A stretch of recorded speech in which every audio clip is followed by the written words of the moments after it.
Morning to everyone and welcome to Paul Brothers. Bharat के foreign minister doctor S Jaishankar 5 जुलाई से 8 जुलाई तक officially United Republic of Tanzania के विजिट पर है। और ये विजिट भारत के लिए ऐतिहासिक है क्योंकि पहली बार भारत के किसी एजुकेशनल इंस्टीट्यूट को किसी फॉरेन कंट्री में सेटअप किया जा रहा है, जिसे भारत अपने एजुकेशनल सिस्टम को इंटरनेशनलाइजेशन करने की शुरुआत कर रहा है, जिसमें आईआईटी कैंपस को तंजानिया के ज़ांज़ीबार में सेटअप किया जा रहा है। अब इस मूव के चलते कैसे आने वाले टाइम पर भारत के एजुकेशन सिस्टम पर असर होगा, साथ ही क्यों एजुकेशन का इंटरनेशनलाइजेशन नेशनल के बीच रिलेशन को इम्प्रूव करने में हेल्प करता है, और इसके चलते कैसे आने वाले टाइम पर भारत अफ्रीका के मार्केट को डोमिनेट कर सकता है, जानते हैं आज की वीडियो में। उससे पहले अगर आप इस चैनल पर नए हो तो चैनल को सब्सक्राइब कर लो।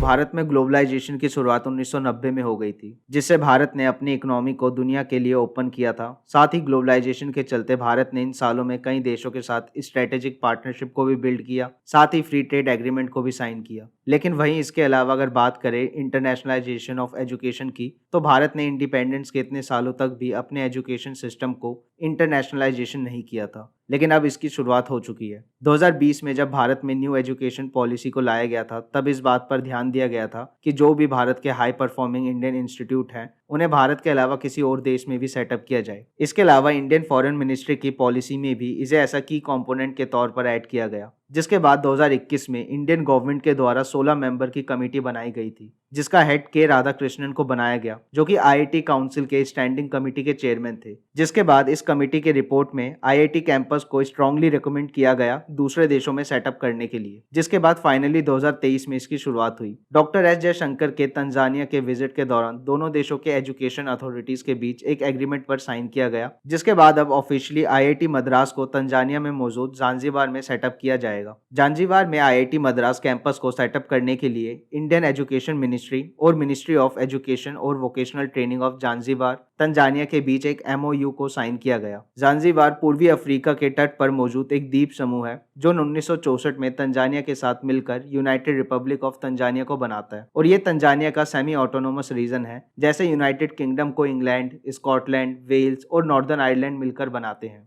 ज़ांज़ीबार में आईआईटी कैंपस को सेटअप करने के बाद अक्टूबर से ये पूरी तरीके से ऑपरेशनल हो जाएगा और अपने एजुकेशन प्रोग्राम को ऑफर करना स्टार्ट कर देगा, जिसमें academic program, syllabus, student selection aspect जैसी चीज़ों को आईआईटी मद्रास के द्वारा सेट किया जाएगा। तो वहीं कैपिटल और ऑपरेटिंग एक्सपेंडिचर जैसी चीज़ों को ज़ांज़ीबार तंजानिया सरकार मैनेज करेगी। लेकिन अब सवाल खड़ा होता है कि क्या आईआईटी को इंडिया से बाहर सेटअप करना सही है? अब ये कहावत हम सबने सुनी है कि ज्ञान बांटने से बढ़ता है। अब ऐसा नहीं है कि आईआईटीएन सिर्फ भारत में सक्सेसफुल है। सुंदर पिचाई, जो कि गूगल के सीईओ है, वो एक आईआईटीएन है, और ऐसे बहुत एग्जाम्पल आईआईटीएन ने सेट किए हैं। और जब ऐसे इंडियन इंस्टीट्यूट तंजानिया में सेटअप होगा, तब उस देश के स्टूडेंट के लिए बहुत ही फायदेमंद साबित होगा। लेकिन सिर्फ स्टूडेंट के लिए ही नहीं, बल्कि आईआईटी मद्रास के लिए भी ये डिसीजन फायदेमंद साबित होगा। अब क्योंकि कैपिटल और ऑपरेटिंग कोस्ट तंजानिया की सरकार मैनेज करेगी, जिससे आईआईटी मद्रास अपने एजुकेशन क्वालिटी को एनहेंस कर सकती है।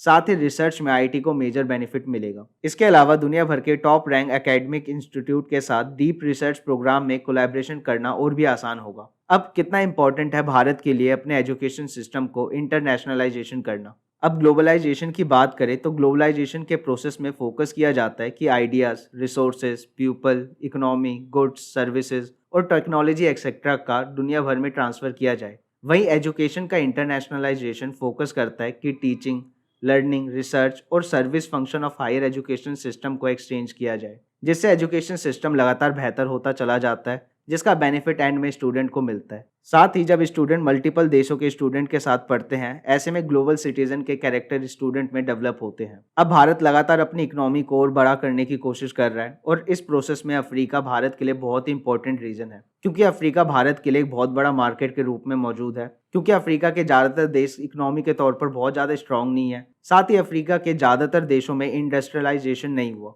जिस वजह से इंडियन कंपनी अपना मार्केट इजीली एक्सपेंड कर सकती है। ऐसे में एजुकेशन का इंटरनेशनलाइजेशन भारत को अफ्रीका के देशों के साथ कनेक्ट करने में अहम भूमिका निभा सकता है। अब एक होता है देशों के टॉप लीडर आपस में फ्री ट्रेड या स्ट्रेटेजिक पार्टनरशिप साइन करते हैं, लेकिन इसके अपोजिट एजुकेशन का इंटरनेशनलाइजेशन से लोगों के बीच आपस में रिलेशन बिल्ड होता है। अब क्योंकि कोई भी देश उसके लोगों से बनता है, जिससे टाइम के साथ साथ देशों के बीच रिलेशन को और स्ट्रॉन्ग कर देता है, जिससे एक देश के लोगों का दूसरे देश पर ट्रस्ट बिल्ड होता है, जिससे फायदा भारत के लिए ये होगा कि अफ्रीका में अपना मार्केट को एक्सपेंड करना इजी होगा म्यूचुअल अंडरस्टैंडिंग और ट्रस्ट के चलते। और आने वाले टाइम पर अफ्रीका के साथ स्ट्रॉन्ग रिलेशन के चलते भारत बहुत सारे अफ्रीकन देशों के साथ फ्री ट्रेड एग्रीमेंट और स्ट्रेटेजिक पार्टनरशिप को भी साइन कर सकता है, जिससे भारत का एक्सपोर्ट इंक्रीज होगा। इसके अलावा अगर आप दुनिया भर के टॉप इंस्टीट्यूट की लिस्ट देखोगे तो उसमें एक भी इंडियन इंस्टीट्यूट उस लिस्ट में नजर नहीं आएगा, जिसके पीछे बड़ा रीजन है वर्ल्ड लेवल पर इंडियन इंस्टीट्यूट को पहचान ना मिलना। साथ ही इंडियन एजुकेशन सिस्टम में इंप्रूवमेंट की बात करें तो वो भी बहुत स्लो है, लेकिन आने वाले टाइम पर जैसे जैसे भारत और देशों में अपने इंस्टीट्यूट को सेटअप करेगा वैसे ही एजुकेशन सिस्टम इंप्रूव होता चला जाएगा